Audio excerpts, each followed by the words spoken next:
Mes chers compatriotes, mes chers Africains, bonsoir. Je suis le président Tchafak Jonas. Je vois certains militants du MSC dire que le RDPC a peur d'affronter le MSC. Vraiment, vous m'amusez beaucoup. Qui vous a interdit d'aller aux élections en 2020? De ça, votre leader a refusé d'aller aux élections en 2020 pendant que tout le monde y allait. Il disait que les autres ne savent pas ce qu'ils font.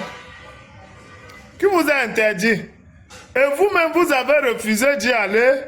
Votre leader qui est Kamto, lui-même a dit qu'il sait qu'en refusant de partir aux élections législatives et municipales, ça allait l'invalider pour les élections présidentielles en 2025. Lui-même l'a dit. Il y a des vidéos qui circulent sur les réseaux sociaux. Maintenant que ça vous invalide, comme lui-même avait dit, vous dites que le RDPC a peur de vous, comment? Vous étiez en 2018, vous avez fait quoi? Vous avez gagné le RDPC. C'est maintenant que vous êtes devenu impopulaire. Parce que c'est vrai qu'en 2018, vous étiez populaire.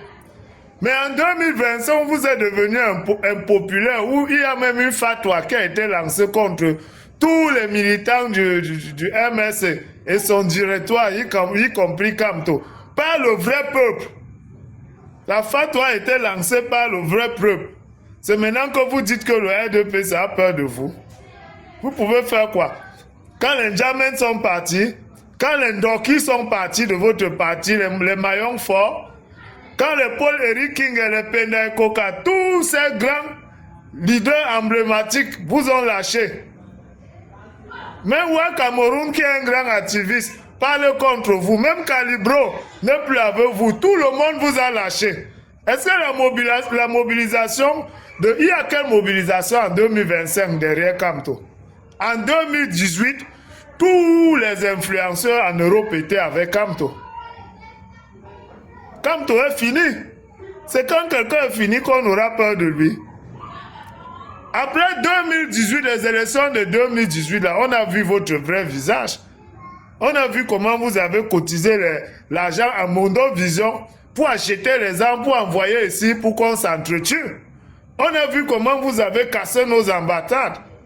Les gens ont dit que Dieu nous a sauvés. Si on avait mis ces gens au pouvoir, c'est qu'on n'a que nos yeux pour pleurer. Maintenant, vous dites que Kamto a fait un recours au Conseil constitutionnel. Il sera débouté, Kamto n'ira pas aux élections. Parce que le Conseil électoral, quand le Conseil électoral décide qu'un candidat n'est pas éligible pour aller à la présidentielle, ce n'est pas le Conseil constitutionnel qui va dire le contraire. Parce que le Conseil électoral est plus qualifié en la matière que le Conseil constitutionnel. Le Conseil constitutionnel est là rien que pour jouer les arbitres. Le Conseil électoral va apporter les preuves ou le mobile qui les a permis de disqualifier le MS sur la table du Conseil constitutionnel. Et ils vont apprécier. Le Conseil constitutionnel ne peut jamais dédier le Conseil électoral. Parce que le Conseil électoral, à la matière, est plus qualifié que le Conseil constitutionnel. Vous devez savoir ça. Il n'est pas le seul à avoir été éliminé. Non mec erreur a parlé en état d'ivresse. Parce qu'il est bon que tout homme soit vu en état d'ivresse pour qu'on sache ce qu'il est et ce qu'il pense. Il a dit que statutairement, Dieudonné Yekba est le président du Manidem. Parce que Dieudonné Yekba a été exclu du Manidem en violation des textes du Manidem. Il a dit à Mondo Vision, c'est pas moi qui le dis. Il a dit, Anissa Ekan, il a dit. Et il a dit qu'il a ses amis haut placés. Il a cité le ministre Atanga dit, il a cité Gogo Owona, tout ça. Donc à cette époque, parce qu'à l'époque où on a destitué Dieudonné Yebga supportait comme toi. Peut-être que les gens ne le savent pas. Dieudonné Yebga supportait comme toi. C'est pour ça qu'il avait été destitué de son poste de président du Manidem en violation des textes du Manidem. Et Anissé Ekani l'a dit, il a lui-même cité certains ministres qui sont à sa solde, qui sont ses amis, qui l'ont permis de destituer Dieudonné Yebga de son poste de président. Il a dit. Mais maintenant, la justice sera faite. Le Conseil constitutionnel, le Conseil électoral, n'est pas le ministère de l'administration territoriale. Et ils sont là pour dire la loi. Oui. Ils sont là pour dire la loi. Donc, ne venez pas faire comme si c'est le RDPC ou c'est Paul Biya qui empêchait Kamto d'aller aux élections. Il s'est foutu dans la merde seul en voulant foutre ses militants, en voulant mettre ses plus proches collaborateurs dans la merde, en les empêchant de briguer des postes à la mairie et au Parlement. C'est sa méchanceté qui le met là où il est là. Il s'est tiré une balle au pied lui-même. Imaginez un peu ce que Maître Ndoki va dire. Imaginez un peu ce qu'elle peut penser de Kamto. Donc celui-là nous avait empêché d'aller aux élections en disant qu'avec le code électoral actuel, personne ne peut gagner Paul Biya, alors que c'est parce qu'il ne voulait pas qu'on devienne aussi des gens. Voilà des gens qui promettent mort et merveille aux gens qui vont changer le Cameroun. Ils ne sont même pas capables de changer la vie de leur propre compagnon de lutte. Une femme comme Maître Ndoki qui a reçu une balle au pied, vous l'avez remercié comment? Vous l'avez jeté comme une chaussette usée. Et vous dites que vous allez être président où? Maintenant, vous allez dans le parti de Dieudonné Yebga, vous abandonnez votre parti parce que hier, vous les avez traités, vous avez dit que c'était des traîtres parce qu'ils allaient aux élections. Maintenant, vous abandonnez votre parti, vous venez dans leur parti et vous traitez encore Dieudonné Yebga de traître. Donc, ce qu'on dit, on nous accuse que nous sommes des envahisseurs, on ne peut pas prendre les terrains des gens, c'est vrai. Vous entrez dans le parti de quelqu'un, vous l'appelez traître dans son parti. Alors qu'à l'époque où ils allaient aux élections, vous les avez toujours traités de traîtres. C'est quoi cette histoire? Dieudonné Yebga est dans son droit de réclamer la présidence de son parti qu'on lui a arraché en violation des textes du parti. Anissé Ekani l'a dit. Vous avez dit hier que Anissé Ekani avait le RDPC, c'était un parti satellite du RDPC. Qu'est-ce qui a changé aujourd'hui? Puisque lui-même a dit que tous ces ministres, ce sont ses amis. Qu'est-ce qui a changé? Vous voyez que vous n'êtes même pas cohérent dans votre combat. Vous êtes une bande d'embrouillés. Peut-être que vous êtes même déjà dans le RDPC, vous-même vous n'êtes pas au courant. Peut-être que Kamto vous a déjà amené dans le RDPC. Vous n'êtes même pas au courant. Vous le suivez comme si on vous avait seulement, je ne sais pas moi. Moi, je crois que c'est les remèdes. Hein. Je crois que Kamto est parti prendre les remèdes au Bénin, que les pasteurs prennent pour arnaquer les Camerounais. Parce que je ne comprends pas. Kamto fait tout de travers, mais curieusement, vous trouvez le moyen de dire que c'est la stratégie. Non, je suis quand même dépassé. Non, vous ne devez jamais être président. Avec cette mentalité, vous allez tuer tous les Camerounais. Vous êtes là, vous dites que qui empêche Kamto d'aller aux élections? Kamto peut faire quoi maintenant? Kamto est comme quelqu'un qui est par terre. Il s'est empêché. Vous croyez qu'on va violer nos lois pour l'amener, pour l'envoyer aux élections? Pourquoi il avait d'abord refusé d'aller aux élections municipales en 2020? S'il était parti aux élections municipales, est-ce que la question de partir ou de ne pas partir aux élections allait se poser? La candidature de Kamto allait souffrir de quelque chose. Ça n'allait souffrir de rien.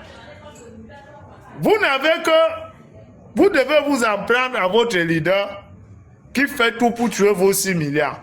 Et quand on n'a pas démissionné du MSC, hein, Mamadou Mouta n'est que président par intérim. Il n'assure que l'intérim. Quand tu assures l'intérim, ça veut dire qu'à tout moment où Kamto veut revenir dans son poste, il revient. Regardez même comment Kamto est malhonnête. Il part chercher un cultivateur. Il met vice-président. Il sait que Mamadou Mouta, c'est un cultivateur. Il n'a aucune culture de la politique. C'est qu'il allait même refuser le poste de vice-président par intérim là. Vous partez chercher un nordiste cultivateur, vous mettez. Et vous êtes incapable même de le valoriser dans votre parti. Maintenant, tout ce que Kamto a fui le MSC, les a abandonnés là-bas. Ils vont faire comment? Les Nietzsche vont faire comment? Ils ont fui le SDF pour aller dans le MSC. Kamto les a abandonnés dans le MSC maintenant. Est-ce qu'il peut encore rentrer dans le SDF? On va l'accepter dans le SDF. Nietzsche, tu crois qu'on va t'accepter dans le SDF? Tu es un traître. Tu es un traître. Le SDF s'est battu pour que tu sois député et tu les as trahis. Voilà Kamto qui t'a lâché. Toi et Kamto, vous allez rentrer dans la poubelle de l'histoire. Votre politique là, ça finit en 2027. Tous ceux qui sont derrière Kamto, leur politique finit Kamto en 2025 est fini. On aura un nouveau deuxième à l'élection présidentielle en 2027. Peut-être ce sera Cabral. Peut-être ce sera même Joshua. Oui.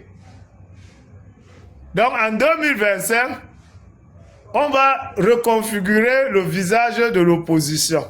Et il n'y aura plus de Kamto, il n'y aura plus tous ces leaders de l'opposition qui veulent mettre le pays à feu et à sang parce qu'ils veulent être président.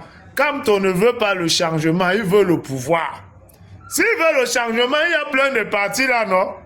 D'ailleurs, comment il a fait avec tous les partis qui existent pour aller entrer seulement dans un parti, le Manidem, que tout le monde soupçonne d'être avec le RDPC. Et il a confirmé ça dans une interview à la télé. Il vient d'abord sous les 300 millions que Kamto lui a donné. Il est en train de manger ça. Son nom mec erreur là me rappelait quelque chose, mais je ne savais pas quoi. C'est quand je l'ai vu sous que je me suis rappelé que l'apuro, le fait l'apuro disait toujours que erreur Fombutuku n'a damé Fondos. Donc non mec erreur là, ça veut dire que Kamto était son Butuku. Et lui, comme c'était lui l'ondos, il a damé. Mais peut-être aussi Kamto est complice avec lui. Hein. Vous savez, Kamto est très malin pour dribbler vos 6 milliards. Parce que je ne vois pas Kamto, parmi tous les partis politiques qui existent de l'opposition, aller seulement entrer dans le parti d'un soulard comme Anissé et Kani. C'est un ivrogne. Vous dites maintenant qu'il a l'AVC. Quel AVC? Quand il faisait son discours en disant non mais que là, est-ce qu'il était sous? Il était normal. Comment une semaine après, il arrive sur un plateau bien peinteux, vous dites que c'est l'AVC? Vraiment, hein? Vous les gens du MS, vous êtes quand même terribles. Hein? Ça ce n'est même plus la politique que vous êtes en train de faire. C'est devenu comme l'église réveillée.